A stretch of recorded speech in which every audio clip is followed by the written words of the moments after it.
अब आप कहिएगा इसको फिर करेंगे, इसका मतलब है संविधान का खुलेआम उल्लंघन कर रहे हैं। माननीय मुख्यमंत्री जी, अब सुना जाए। चलेगा, इस तरह से नहीं चलेगा, ये बिल्कुल तो आप ही बता दें, जैसे चले उसी तरह चलाएंगे। आप कौन है जो आप कह रहे हैं कि आज नहीं इसको दूसरे दिन देंगे? रिपोर्ट हाउस में सबमिट होता है, रिपोर्ट कोर्ट में जाता है, कहीं भी क्राइम होगा, कुर्की जब्ती पर जानकारी इन्वेस्टिगेशन होगा, वो जाएगा कोर्ट में और कोर्ट उस पर इंक्वायरी करके सजा देगी। आपका ये काम नहीं है। जब प्रश्नकर्ता ने प्रश्न उठाया कि कुर्की जब्ती हुआ है कि नहीं, माननीय मुख्यमंत्री जी, जब प्रश्नकर्ता कुर्की जब्ती की बात उठाई, उन्होंने जवाब नहीं दे पाया। मैं आपको कहना चाहता हूं, मैं सुन रहा था, इसीलिए हम हाउस में आए हैं, इसीलिए हम हाउस में आए। ये काम है सरकार का जवाब देना, और मैंने ऑथराइज किया है अपनी तरफ से इनको इस बात के लिए करना। हम बैठ करके सुन रहे हैं, ये तो बता रहे हैं कि पूरी इंक्वायरी हो रही है, और जब पूरी इंक्वायरी हो रही है तो हो गया, ये हाउस का चीज है। आप जब इंक्वायरी हो रही है और ये हुआ, इसके लिए कोर्ट है, और जब इंक्वायरी होती है कोई चीज के बारे में और मामला जाता है कोर्ट में, आप हाउस में पूछ रहे, हाउस में बताया जा रहा है, और जो इंक्वायरी होती है, ये काम करना पुलिस का काम है, आप इंटरफेयर नहीं कर सकते हैं। और जरा संविधान देख लीजिए, आप संविधान देख लीजिए, और देख लीजिए, एक बात जान लीजिए, मुझको तो आश्चर्य होता है, हम इतने दिनों से और फिर इस तरह की बात होती है।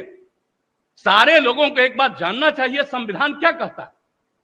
आप जब इंक्वायरी हो रही है, इन्वेस्टिगेशन हो रहा है कोई चीज, ये उसका अधिकार है, और अगर वो गड़बड़ करेगा, सरकार की तरफ से, डिपार्टमेंट की तरफ से गाइडलाइन यही है कि निश्चित रूप से करना। और आप जानते हैं, हर बार हम एक एक बात कहते हैं, न हम किसी को फंसाते हैं, न हम किसी को बचाते हैं। ये काम नहीं है सरकार का।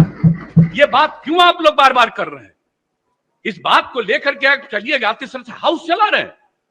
आज तक कभी नहीं हुआ जो इस तरह की बात होती है। मैं अपने सभी सदस्यों से भी कहूंगा, किस तरह से बार बार आप इस सवाल को पूछिएगा। माननीय मुख्यमंत्री, जब जवाब दे दिया गया, इंक्वायरी हो रही है और कहा गया है कि सारी इंक्वायरी होगी, और इंक्वायरी की रिपोर्ट से आपको मतलब है, या इंक्वायरी की रिपोर्ट कोर्ट में जाएगी, और 3 बना हुआ जगह है, तो इसको अधिकार है, हाउस को अधिकार है।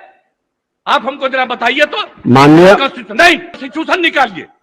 माननीय मुख्यमंत्री जी, आसन की बात भी सुना जाए। तकलीफ हुई है, नहीं, आसन की भी बात सुनी जाए। सुन रहा था, आप सुन लीजिए, मैं जान करके आज समय पर आकर के सुन रहा था। नहीं, आसन की भी बात सुनी जाए।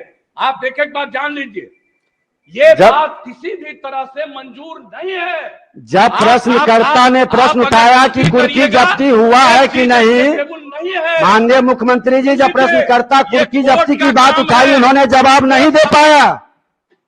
माननीय मंत्री जी, आपको जवाब नहीं दे पाए कुर्की जब्ती पर। सुन लीजिए, रिपोर्ट हाउस में सबमिट होता है, रिपोर्ट कोर्ट में जाता है, कहीं भी क्राइम होगा, कुर्की जब्ती पर जानकारी, इन्वेस्टिगेशन होगा, वो जाएगा कोर्ट में, और कोर्ट उस पर इंक्वायरी करके सजा देगी। आपका ये काम नहीं है।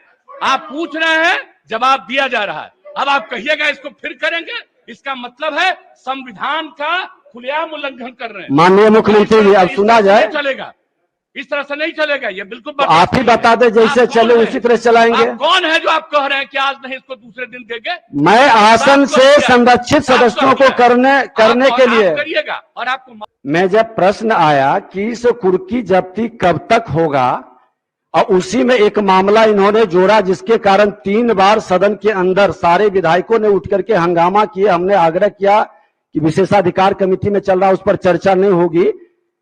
मामला हुआ कि जो आयोजन करता, उद्घाटन करता का आज तक अरेस्टिंग नहीं हुआ, दर्शक दीर्घा में बैठे लोगों को अंदर भेज के 19 दिन के बाद जेल से निकला। इस मामला को सरकार क्यों गंभीरता से नहीं ली?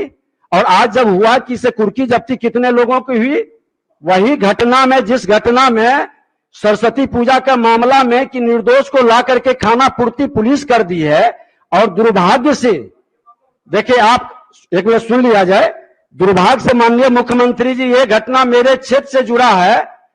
आपका गुस्सा जायज है, और संविधान हमसे ज्यादा आप जानते हैं, इसमें भी दुमत नहीं है। हम लोग तो आपसे सीखते हैं, आसन तो आपसे क्या, जो वरिष्ठ लोग हैं उनसे भी सीखते हैं, और सदन चल रही है सबके सहयोग से। लेकिन आपके उस जीरो टॉलरेंस का मामला न्याय के साथ विकास का मामला, कानून का राज्य स्थापित करने का न बचाते हैं न फंसाते हैं। तो सदन 3 बार हंगामा किया, सारे पक्ष और प्रतिपक्ष के सदस्य खड़े हुए और उन्होंने कहा कि दर्शक दीर्घा के व्यक्ति को आपने जेल भेज दिया, जो कि थाना से भी जमानत मिलता है, लेकिन आयोजनकर्ता उद्घाटनकर्ता पर आपने कार्रवाई नहीं किया। जो पदाधिकारी वहां मौजूद था उस पर भी आपने कार्रवाई नहीं किया।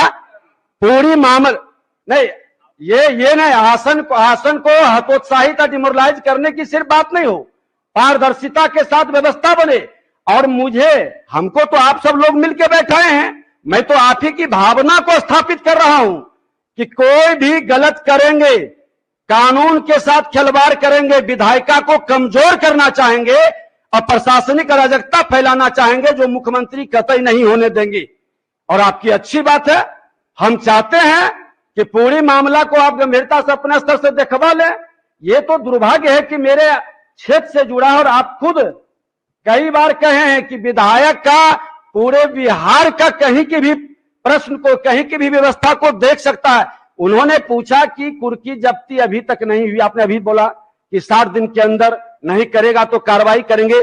60 दिन से ऊपर हो गया मामला, क्षेत्र जाते हैं, माननीय मुख्यमंत्री जी ये सम्मान आप लोगों ने ही दिया।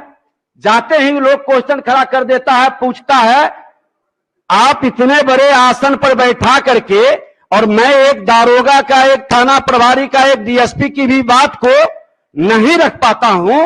विधायिका का कई प्रश्न इस पर उठा है, आप लोगों की बैठक में यह मामला उठा है। जैसा आप कहें, जैसे कहें सदन चलाना उसी तरह से सदन चलेगी, लेकिन सरकार के संरक्षण में, सरकार के नीति के हित में ही हम लोग ये व्यवस्था बना रहे हैं।